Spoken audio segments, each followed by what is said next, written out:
Isso aconteceu há 11 anos, quando eu tinha 16, mas ainda me dá arrepios na espinha. Eu já acampei em alguns lugares duvidosos e tenho muitas histórias inexplicáveis. No entanto, esta é de longe a que mais me marcou. Durante as férias escolares, meu padrasto Robson e eu costumávamos acampar. Era uma espécie de viagem só para os caras. Robson já faleceu, mas ele sempre teve o interesse de me levar para a natureza, me ensinar algumas habilidades de sobrevivência e conhecimentos sobre o mato que eu ainda uso até hoje. Naquela viagem, ele e eu estávamos indo para um lugar muito afastado chamado Rei da Chapada, a cerca de 9 horas de distância de qualquer civilização ou sinal de telefone. Não era nada fora do comum em comparação com nossas viagens usuais, mas era uma viagem mais longa do que o normal. Depois de uma longa e entediante viagem, finalmente chegamos ao local onde ficaríamos pelos próximos 6 dias. Robson e eu não demoramos para montar as barracas e a cozinha do acampamento. Então pegamos nossas armas e fomos fazer uma caça rápida, procurando por porcos selvagens antes que escurecesse e antes que eu começasse a reclamar de fome. Muitos não gostam da carne desse animal, mas aqui não ligamos e eles viraram uma praga para as plantações. Bom, quando o sol começou a se pôr, voltamos ao acampamento. Ficamos um pouco confusos ao encontrarmos nossas barracas derrubadas. Parecia que alguém havia passado de carro pelo acampamento e as atropelado. Robson virou-se para mim e disse: "Parece que vamos dormir sob as estrelas hoje à noite." Ele sempre tentava enxergar o lado positivo nas situações ruins. Tentei rir com ele, mas algo naquela cena não parecia certo. Já havíamos acampado centenas de vezes, em lugares muito menos isolados que aquele, e nada, além de uma ou outra pá roubada, havia acontecido. Deixei a ansiedade de lado e continuei a preparar nossos sacos de dormir sob algum abrigo. Quando a noite caiu e terminamos o jantar, Robson me deu boa noite e foi para seu saco de dormir. Eu, sendo um adolescente sem um padrão saudável de sono, decidi ficar acordado um pouco mais, ouvindo os discos do Nirvana que Robson sempre levava. Em determinado momento, olhei para o meu relógio e já fazia 2 horas que ele estava dormindo. Ele roncava como de costume, alto como um caminhão pesado. Depois de mais alguns minutos, senti algo estranho. Parecia que alguém estava nos observando. Havia uma linha de árvores e um riacho a cerca de 50 metros de onde estávamos acampando. Peguei minha cadeira de acampamento e a posicionei de forma que tivesse uma visão clara da linha de árvores, especialmente da direção de onde eu sentia aquele olhar gelado. Pouco depois de reposicionar minha cadeira, comecei a notar movimentos na escuridão ao pé das árvores. Esfreguei os olhos e tentei me convencer de que estava exausto da viagem e vendo coisas. Virei-me para pegar um refrigerante no isopor. Enquanto pegava a lata, ouvi uma voz. Ela parecia distante, mas chamava meu nome. Parecia a voz do Robson. Lentamente levantei os olhos e olhei para ele, que estava profundamente adormecido, roncando a menos de 1 metro de mim. Congelei. Como ele poderia ter me chamado? Isso não fazia sentido. Rapidamente peguei minha lanterna de longo alcance e a apontei para a linha de árvores de onde vi aquelas sombras se movendo. O que vi ficará para sempre gravado na minha mente. Era uma figura que parecia uma pessoa que não comia há meses. Tinha membros longos e magros e provavelmente tinha uns 2 metros de altura. Seu rosto só posso descrever como algo de um filme de terror. Não tinha lábios, os olhos eram completamente brancos e saliva branca espumava, escorrendo pela boca. Comecei a sacudir Robson para acordá-lo. "Rob, pega a arma!" gritei. Ele saiu do saco de dormir e segurou meu braço.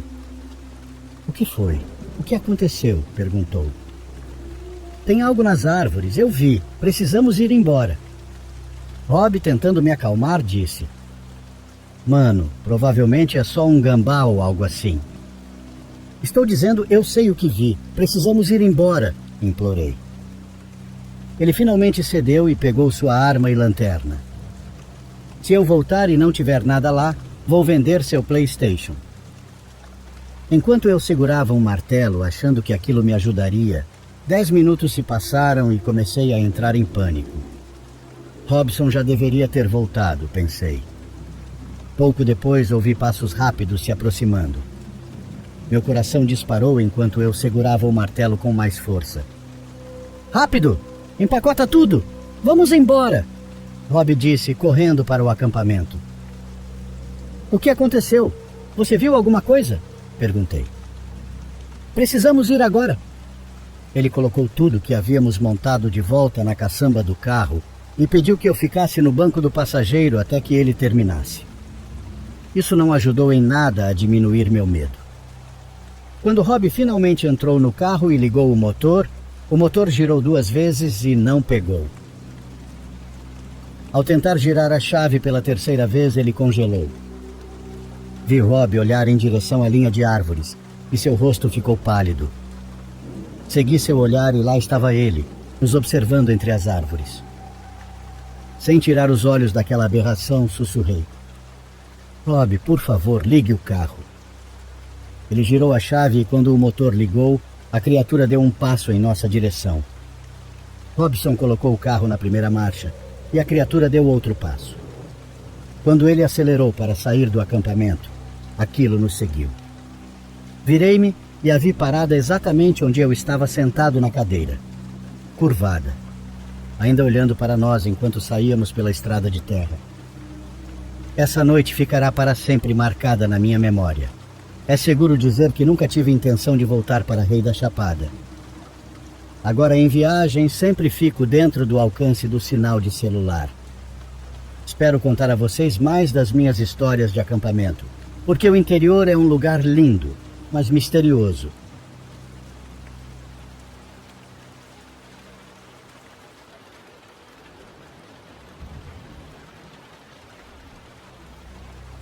Havia uma história do meu avô que não era dele diretamente, mas de um colega próximo chamado Alfredo, a quem meu avô respeitava profundamente. A história do Alfredo era diferente, e quando ele a contou, ficou claro para mim que até mesmo as vidas mais rotineiras podem vivenciar coisas inexplicáveis. Alfredo trabalhava na mesma região que meu avô, entregando correspondências em um bairro cheio de prédios antigos, um lugar onde o tempo parecia ter parado. Um desses prédios, localizado em uma rua tranquila, era conhecido entre os carteiros por seu ar estranho, com paredes descascadas e varandas enferrujadas. Segundo meu avô, Alfredo não era alguém que acreditava em superstições. Era um homem prático, sempre focado no trabalho. Mas havia algo naquele prédio que o deixava inquieto, embora nunca admitisse isso abertamente. Um dos apartamentos, em particular, o número 7, destacava-se pela peculiaridade. Ao contrário dos outros, onde sempre havia alguém para receber cartas ou pacotes, no número 7 nunca havia ninguém. Ele sempre deslizava as correspondências por baixo da porta e, embora às vezes ouvisse passos do outro lado, nunca abriram a porta nem houve troca de palavras com o destinatário. As cartas destinadas ao número 7 eram muito mais numerosas do que o normal para um apartamento habitado por uma única pessoa. Alfredo dizia que eram principalmente documentos bancários e notificações oficiais.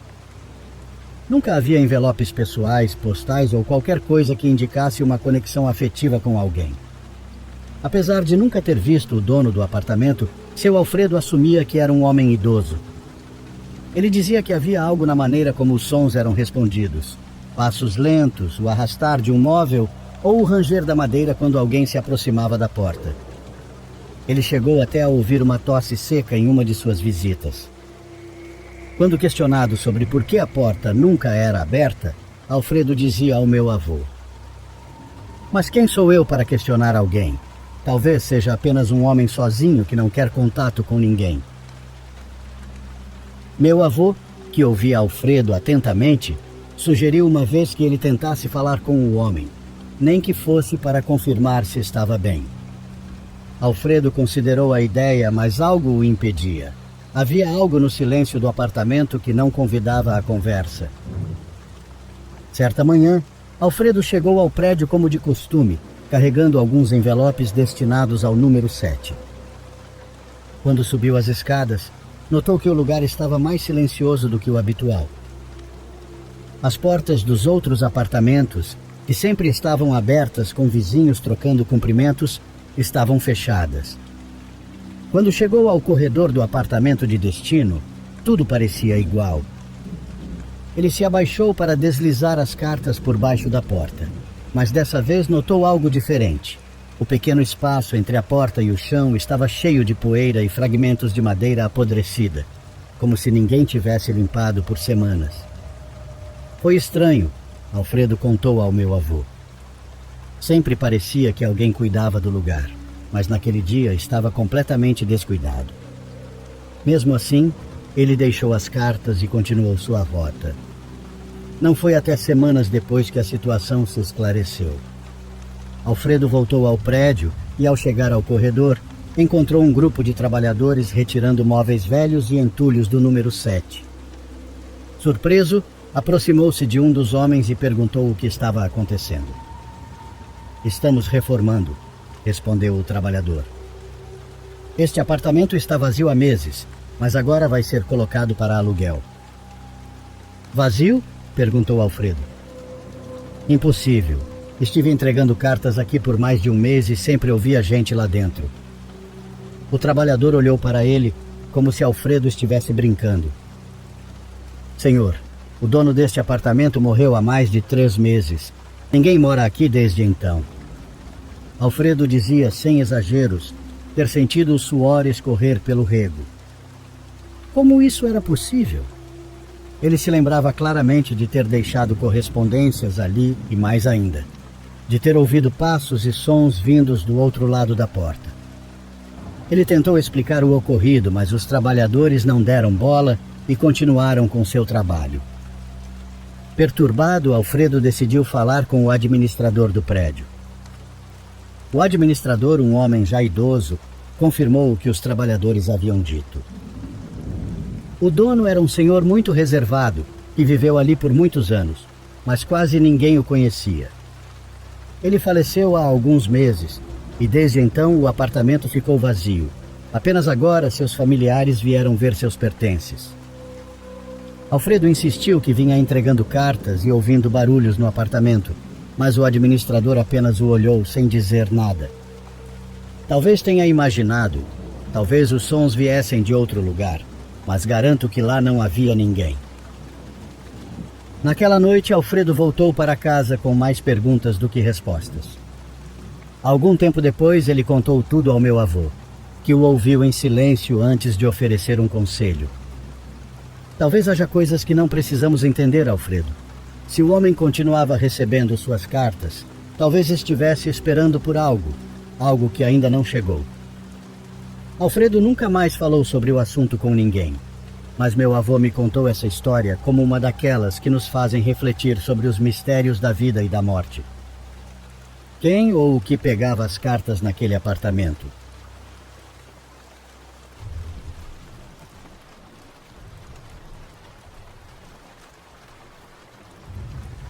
Eu morei com meu irmão mais velho por cerca de 4 anos depois de terminar a escola. Dividimos o aluguel de um apartamento, já que nenhum de nós podia pagar um por conta própria. Mas durante o 4º ano, meu irmão começou a ganhar mais dinheiro e planejava se mudar assim que o contrato de aluguel terminasse. Eu não ganhava muito, então sabia que não poderia pagar pelo apartamento sozinho. Procurei um colega de quarto online por alguns meses, mas decidi me mudar também e encontrar um lugar mais barato. Continuei procurando até o último mês do nosso contrato. Meu irmão já havia praticamente se mudado e havia muita pressão para eu encontrar um lugar rápido, mas com meu orçamento extremamente baixo não era fácil. Eventualmente encontrei um anúncio de um proprietário alugando um quarto em sua casa. O nome do homem era Marlon. Enviei uma mensagem de texto para ele dizendo que estava interessado e continuei procurando. Poucos minutos depois, ele me respondeu. Marcamos uma chamada para mais tarde e, quando conversamos, ele explicou todos os detalhes.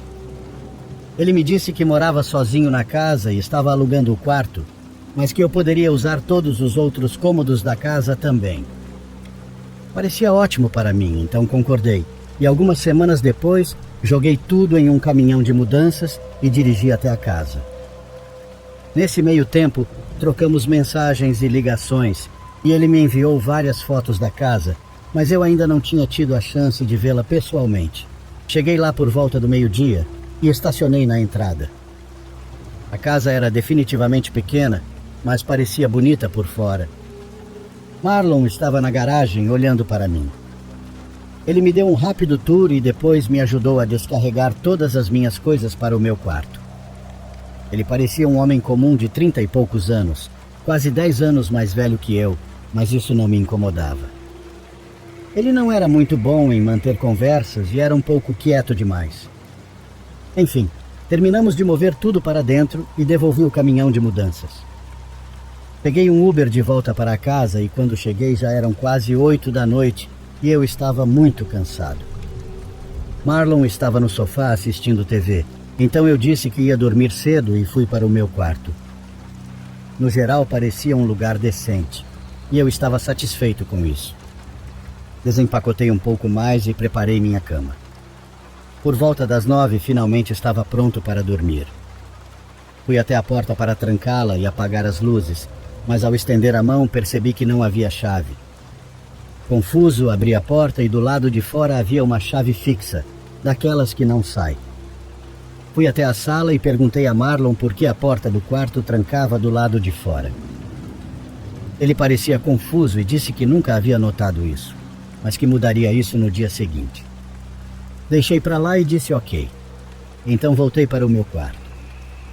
Estava cansado e não muito preocupado com isso, mas definitivamente foi uma descoberta estranha. Fui para a cama, adormeci no meio da noite. Acordei. Ouvi alguém se movendo na cozinha, o que presumi ser apenas Marlon pegando água ou algo assim. Então fechei os olhos novamente. 1 minuto depois, ouvi alguém andando pelo corredor, mas ao passar pelo meu quarto, parou. Abri os olhos e olhei para a porta. Ele ficou parado lá fora em silêncio por uns 30 segundos antes de ouvir um clique. Ele trancou minha porta. Meu estômago afundou e senti meu rosto ficar frio enquanto Marlon caminhava para seu quarto. Assim que ouvi a porta do quarto dele se fechar, levantei-me silenciosamente e fui até a minha. Tentei a maçaneta e ela não se mexia. Fiquei em choque por alguns segundos, percebendo que esse homem que eu acabara de conhecer tinha me trancado no quarto. Meu medo começou a se transformar em raiva. Chamei Marlon dizendo para abrir a porta. Não demorou muito para ouvi-lo correndo para fora do seu quarto em direção à minha porta. Ouvi ele colocar a mão na fechadura e fazer uma pausa por alguns segundos antes de destrancá-la. Abri a porta imediatamente. Que merda é essa? O confrontei. Ele gaguejava, dizendo que só queria ter certeza de que estava seguro porque não me conhecia. Eu entendia essa preocupação, mas trancar alguém em um quarto não era uma forma inteligente de lidar com isso. Disse-lhe que iria arrumar minhas coisas e sair pela manhã, e fiquei acordado a noite toda no sofá da sala, esperando a loja de caminhões de mudanças abrir. Às 9 horas, olhei para o corredor e vi que a porta do quarto de Marlon ainda estava fechada, o que me fez crer que ele ainda estava dormindo. Então dirigi direto até a loja e trouxe o caminhão de mudanças de volta para a casa. Quando entrei, no entanto, a porta do quarto dele estava aberta. Marlon! Chamei. Fui até o quarto dele e espreitei minha cabeça para dentro. O quarto estava vazio e olhei ao redor da sala em descrença. Como as coisas estavam ficando cada vez mais estranhas, saí e fui direto mover minhas coisas. Desmontei minha cama e carreguei tudo no caminhão em 2 horas. Só me restava 2 caixas. Corri para dentro, peguei outra e apressei-me para a porta da frente até Marlon aparecer no vão da porta. Saia da frente, eu disse. Ele me encarou sem emoção. Depois de alguns segundos, ele se afastou. Passei apressado por ele e coloquei a caixa no caminhão de mudanças. A última caixa estava pela metade com alimentos aleatórios que guardei da antiga despensa do apartamento, então decidi deixá-la para lá. Marlon estava me assustando e eu queria me afastar dele o mais rápido possível. Comecei a fechar a parte de trás do caminhão antes dele me interromper. Você esqueceu isso? Ele segurava a última caixa. Ah, sim, obrigado. Peguei a caixa dele e subi de volta na traseira do caminhão. Senti que ele me observava enquanto empilhava a caixa e quando me virei, ele estava com a mão na porta. Ele começou a puxá-la para baixo, tentando me fechar dentro. Consegui pará-lo antes que a porta estivesse na metade. O empurrei no chão, mas ele se levantou e correu. Não para dentro da casa, mas para as árvores. Não sabia o que pensar, mas não me importava. Rapidamente fechei a porta de trás e fui embora. Meu irmão foi gentil o suficiente para me deixar ficar com ele até eu encontrar um novo lugar. Não sei o que aconteceu naquela casa, ou o que teria acontecido, mas definitivamente havia algo muito errado com ele.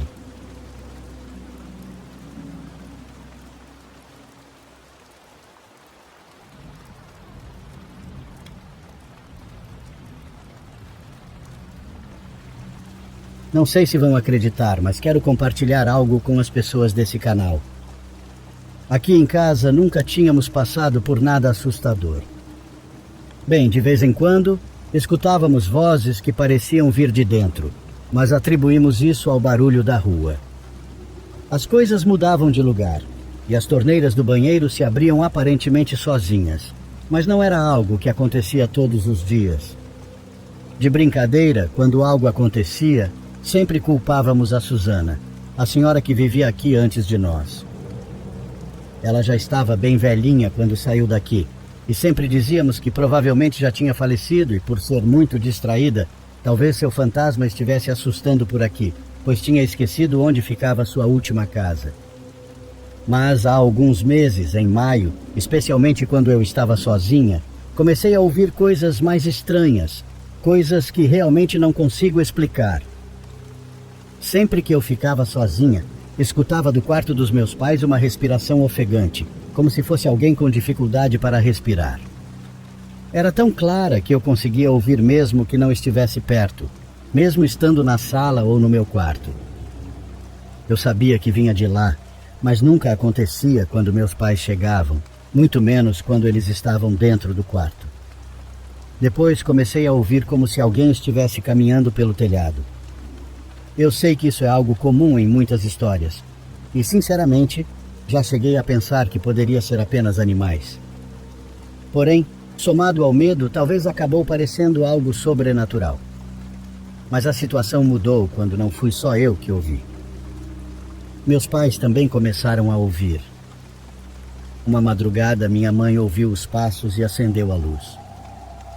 Ela acordou meu pai, e os dois escutaram os passos marcados atravessando o teto. De repente, como se alguém tivesse dado um chute, a lâmpada explodiu no momento em que os passos passavam por ali. Minha mãe imaginou uma pessoa caminhando de cabeça para baixo no teto, irritada porque ela tinha acendido a luz. Finalmente eles acreditaram em mim. Finalmente perceberam que eu não estava imaginando coisas nem ficando louca. E aí veio o que considero o pior. As lâmpadas continuaram queimando, e meus pais tiveram que trocar toda a base delas. Como somos muito desajeitados com essas coisas e temos medo de eletricidade, chamamos um eletricista. Quando o homem foi trocar o soquete da lâmpada, ele percebeu algo que estava dentro do teto.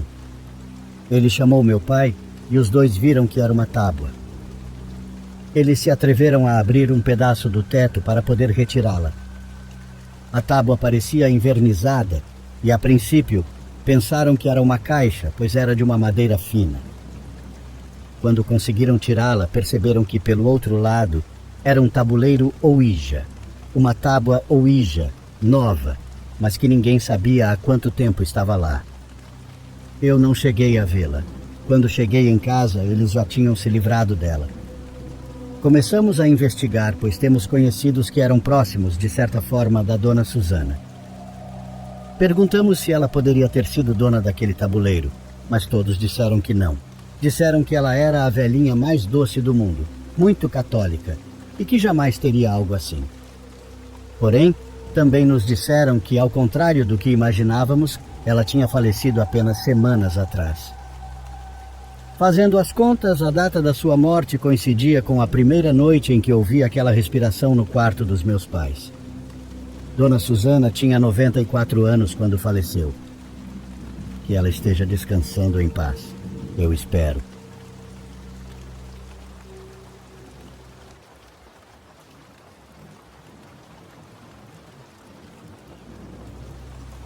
Mudei-me para minha nova casa no ano passado, durante o inverno. Era uma casa linda e espaçosa, com um grande quintal, e foi a primeira casa que comprei. A mudança foi um pouco complicada porque eu estava só, então tive que carregar tudo sozinho. Cheguei com o caminhão bem cedo pela manhã e limpei toda a neve da entrada. Depois comecei a levar todas as caixas e os móveis para dentro. Terminei bem tarde, por volta da hora do jantar. Saí para trancar o caminhão, planejando devolvê-lo na manhã seguinte. Não me lembro de ter feito muita coisa no restante da noite. Provavelmente assisti a algo no meu celular, mas não tinha montado minha cama ainda, então dormi no sofá da sala. Não era o sofá mais confortável, e enquanto tentava pegar no sono, ouvi um barulho estranho vindo de fora. Parecia que alguém estava caminhando até a minha varanda. Me sentei e ouvi atentamente, olhando para a porta da frente. O som parou antes que a pessoa alcançasse a porta. Esperei por um tempo, até achar que estava imaginando coisas e acabei adormecendo. De manhã acordei e encontrei a porta da frente destrancada. Eu tinha certeza de que a havia trancado antes de dormir. Verifiquei se havia sinais de alguém andando do lado de fora, mas não encontrei nada. Devolvi o caminhão e passei o dia todo desempacotando e organizando o resto dos móveis. Concluí praticamente tudo até o fim do dia. Às 6, saí para jantar rapidamente e voltei para casa por volta das 7. Quando estacionei na entrada, vi algo estranho na neve do lado de fora da minha casa. Saí do carro e notei pegadas levando diretamente até a minha porta. Olhei ao redor e tentei seguir as pegadas para ver de onde vinham, mas elas terminavam na calçada, que já havia sido limpa. Podia ter sido apenas um vizinho querendo conversar, e foi essa desculpa que usei para me acalmar. Terminei de organizar o restante das coisas e antes de dormir, verifiquei todas as portas e janelas. Quando cheguei à porta da frente, percebi imediatamente que estava destrancada. Peguei minha chave e testei a fechadura, certificando-me de que funcionava corretamente e não podia ser destrancada sem ela. Tudo parecia estar normal. Eu tinha certeza de que havia trancado a porta e a mantido trancada o dia todo. Não conseguia entender por que isso estava acontecendo. Nada tinha desaparecido da casa e não havia sinais de invasão. Quero dizer, estava frio, úmido e nevando lá fora. Se alguém tivesse entrado, teria deixado marcas de sapatos molhados por toda parte. Certifiquei-me de trancar a porta novamente e subi para o quarto para tomar banho antes de dormir. Enquanto saía do banho, ouvi algo no andar de baixo. Era um som suave e difícil de distinguir. Normalmente eu presumiria que não era nada, mas com tudo o que estava acontecendo tive que verificar. Me vesti e desci as escadas devagar. Quando virei a esquina ao redor da escada, vi um homem parado no corredor. Ele estava parado me encarando, com a porta da frente aberta atrás dele. Depois de um momento, corri de volta para o andar de cima e me tranquei no quarto. Não ouvi ele me seguir, mas ainda assim estava aterrorizado. Logo em seguida, ouvi passos percorrendo os cômodos no andar de baixo. Aproveitei a oportunidade para chamar a polícia enquanto o homem continuava andando pela casa. Depois de cerca de 2 minutos, ouvi a porta da frente bater com força e os passos deixando a propriedade. A polícia não encontrou nada útil e sugeriu instalar câmeras de segurança e trocar as fechaduras da porta. fiz os dois, e o cara nunca voltou. Quase desejo que ele volte, só para que eu possa capturá-lo nas câmeras.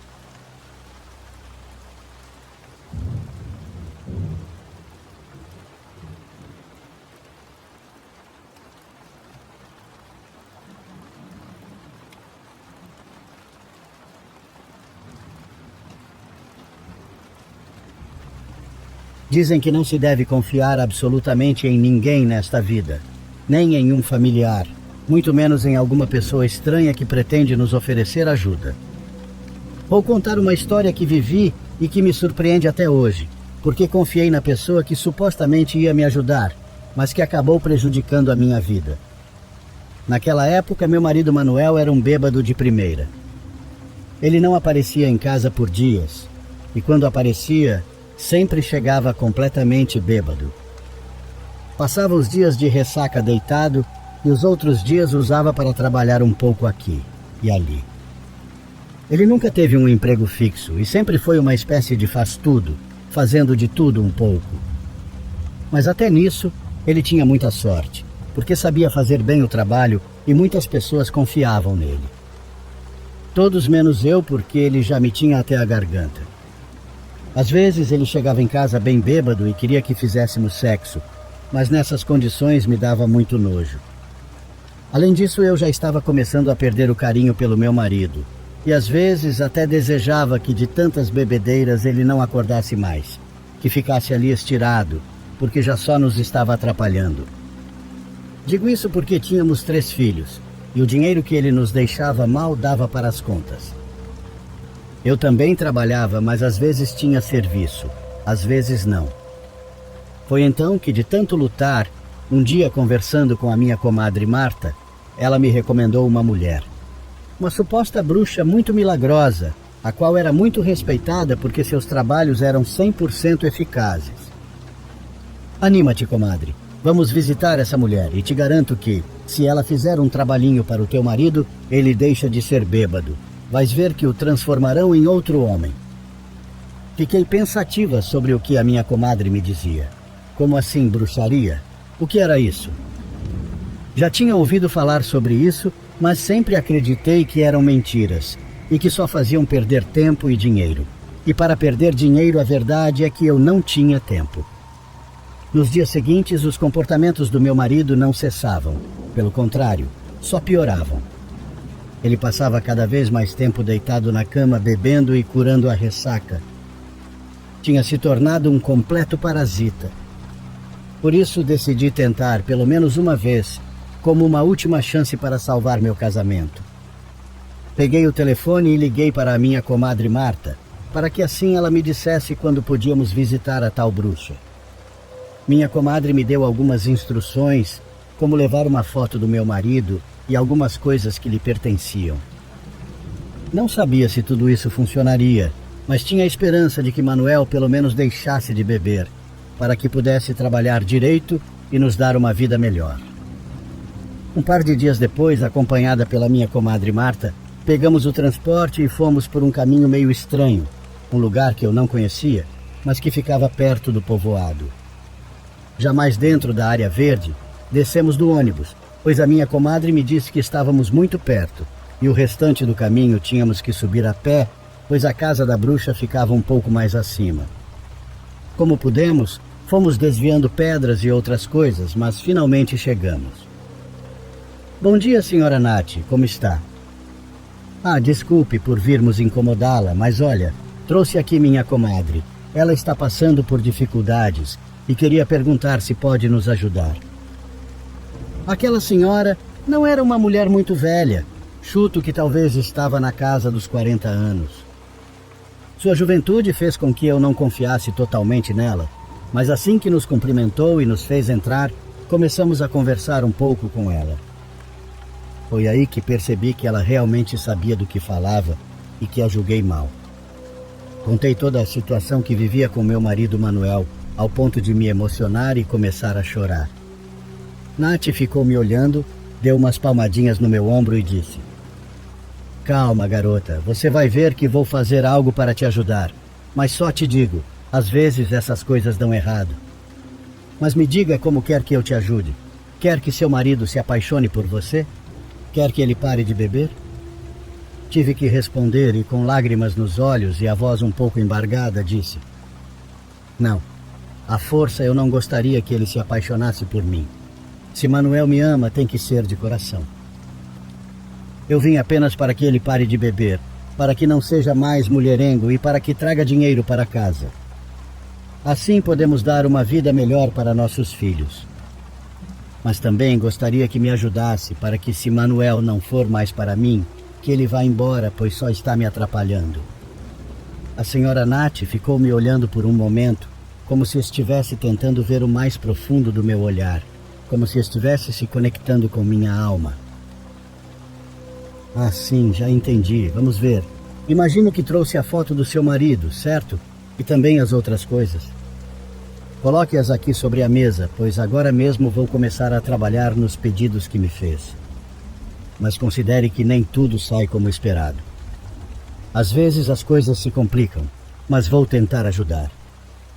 Quando coloquei todas as coisas sobre a mesa, aquela senhora começou a embaralhar algumas cartas de tarô. Com um ar muito misterioso, começou a lê-las e antes de iniciar o ritual me disse algo. Permita-me tomar a liberdade de lhe dizer algo. Olhe, aqui vejo que seu marido nunca a amou. Ele sempre esteve apaixonado por outra mulher, e é por isso que vive triste. Ele se sente fracassado ao seu lado, e por isso gosta de beber. Mas lhe asseguro que se ele parar de beber, ele vai ser outro homem. Você está consciente disso? Pois bem, vou tirar o vício do seu marido e verá como ele sairá da sua vida. Se você está ciente disso, então vou continuar. Faça o que tiver que fazer. Só lhe peço que tire o vício do Manuel. Daí em diante, que seja o que Deus quiser. Não vou fazer nenhum escândalo, nem vou agir de forma dramática com isso. Diante da minha resposta, a senhora começou a trabalhar. Com a fotografia, rezou, soprou fumaça de um charuto e passou uma vela por cima. Depois começou a colocar algumas fitas vermelhas ao redor da foto, criando uma espécie de moldura. Na parte de trás, fez uma inscrição que não me deixou ver. Por fim, colocou a fotografia dentro de um pedaço de tecido que cortou de uma camisa do meu marido. Tudo isso foi embrulhado e colocado em uma pequena bolsa preta de veludo. Pronto, está feito. Esta fotografia eu vou enterrar aqui mesmo no morro, longe de onde seu marido possa vê-la. Muito em breve seu marido vai parar de beber. Disso pode ter certeza. Do restante, não me responsabilizo, porque isso foi o que você me pediu. A senhora pegou tudo aquilo e guardou. Fizemos o pagamento e saímos, confiando que ela iria ao morro enterrar o pacote e concluir o trabalho de feitiçaria. Ao voltar para casa, tivemos alguma dificuldade em encontrar o caminho de volta. Mas quando finalmente cheguei, descobri que Manuel não estava. O cheiro de seu perfume ainda estava no ar. Provavelmente ele havia se arrumado e saído para se encontrar com uma daquelas peruas com quem andava. Como esperado, ele não voltou naquela noite, nem na seguinte. Na terceira noite ele chegou muito mal, quase morrendo. Tive que colocá-lo na cama, dei alguns remédios que conhecia e lá ficou, sofrendo. Não havia hospital por perto, nem meios de transportá-lo, já que não tínhamos carro nem cavalo. No dia seguinte, Manuel ainda estava muito mal. Não sei o que ele tinha bebido, mas parecia que ia morrer. Após 2 dias muito difíceis na cama, ele finalmente conseguiu se levantar e andar pela casa. Ele estava diferente, parecia sério, como se tivesse se assustado com a bebedeira. Amor, prometo que não vou mais beber. Desta vez senti que quase fui embora e me assustei. Acho que foi a última. Não vou mais beber. Parecia uma brincadeira ou algo estranho, mas o que Manuel disse era verdade. Nos dias seguintes ele estava muito tranquilo e calmo, mas também distante. Não mostrava nenhum carinho por mim nem pelos filhos. Ia e vinha do trabalho, mas ao chegar, ia direto para a cama. Estava triste e entediado, e foi então que percebi que ele já não era mais para mim. Embora no fundo eu ainda o amasse, A ideia de perdê-lo me partia o coração. Dizem que não sabemos o que temos até perdermos, e foi exatamente isso que aconteceu. Depois que Manuel parou de beber, começou a se distanciar de casa. Às vezes passava noites fora e eventualmente foi se afastando até que 3 meses depois desapareceu de vez. Não se importou que os filhos ficassem sem pai ou comida. Tive que trabalhar no campo ajudando um fazendeiro local que, sabendo da minha situação, foi muito generoso. Mas mesmo assim, minha vida era muito difícil. Uma tarde decidi visitar Marta para pedir que me acompanhasse novamente à casa da bruxa. Quando ela perguntou por quê, expliquei. Ah, comadre, é que sinto falta do Manuel. Quero pedir àquela bruxa que faça um amarre, algo para que ele volte, para que me ame como nos bons tempos. Estou me sentindo muito sozinha. Sinto falta dele. Minha comadre concordou, mas disse que só poderia ir no dia seguinte. No dia seguinte, à tarde, pegamos o ônibus novamente e fomos até o morro, chegando à casa da senhora Nath. Quando batemos a porta, ninguém saiu. Era muito estranho, pois ouvimos barulhos dentro da casa. Nisso me aproximei de uma das janelas, que tinha a cortina um pouco fora do lugar. Aproximei minhas mãos aos olhos, tentando bloquear um pouco da luz, e ao olhar através daquela janela, levei um tremendo susto. Vocês não vão acreditar, mas vi meu marido. Sim, o Manuel. Ele estava com a Nath na cama, em uma situação bem íntima. Comecei a me sentir muito mal e fiquei enjoada ao ver aquela cena nojenta. Fiquei olhando por um momento e de repente bati na janela com minha mão. Ora, seus filhos da mãe, por que não saem daqui e me encaram? Imediatamente Manuel olhou para a janela, subiu as calças e a Nath se ajeitou. Não houve nem tempo para se esconderem, e depois de alguns minutos Manuel finalmente saiu. O que está fazendo aqui, Carmen? Está me seguindo agora? Volte para casa em vez de ficar me vigiando. Vá cuidar dos seus filhos que precisam de você. Fiquei muito brava e respondi. Não vim atrás de você, Manuel. Vim procurar a Nath, mas vejo que estão bem ocupados. Olha, pode ficar com ele. Para mim, ele já não vale nada. Como dizem por aí, este já foi sugado pela bruxa. Então, disse para minha comadre Marta, vamos embora. Aqui não temos mais nada a fazer. Sentia uma grande decepção, pois as poucas esperanças que tinha de que Manuel voltasse foram destruídas. Esse maldito estava me escondendo que tinha um caso com aquela mulher. Ela provavelmente o havia enfeitiçado para mantê-lo como um cachorro.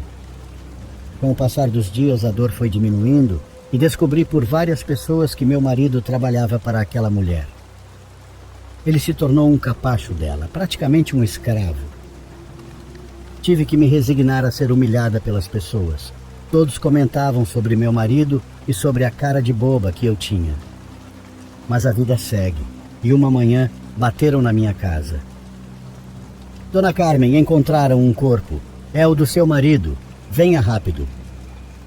Não sabia se deveria ir ou não, mas afinal ele era o pai dos meus filhos e precisava confirmar o que diziam. Caminhei até o rio com meus filhos e quando chegamos havia muita gente. Lá nas pedras à beira do rio estava o corpo de Manuel, completamente inchado e parecia ter sido torturado. Estranhamente, haviam arrancado seus olhos e quebrado seus dentes. A cena era terrível.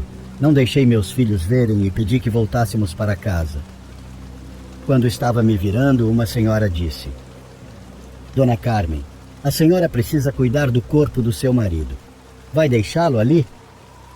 Aquilo me irritou e respondi: Esse homem já não é meu marido há muito tempo. Ele tem família, irmãos e um pai. Vão atrás deles para recolher o corpo. Voltei para casa com meus filhos, tristes e devastados. Um capítulo terrível de nossas vidas havia terminado. Depois disso, espalhou-se no povoado que a bruxa tinha enfeitiçado meu marido e que por isso ele perdeu a vida daquela forma. Isso enfureceu as pessoas, especialmente porque souberam que outros homens da cidade iam até a casa dela. Era uma mulher insaciável. Revoltadas, as mulheres organizaram um grupo e subiram até a colina para apedrejar a casa dela. Nath tentou se proteger, mas foi atingida por várias pedras. Continuaram jogando pedras até ela morrer ali mesmo. Assim terminou a vida dela e também a de meu marido. Hoje sei que Deus colocou um bom homem em minha vida, que me faz feliz, e aprendi que não se deve confiar em ninguém.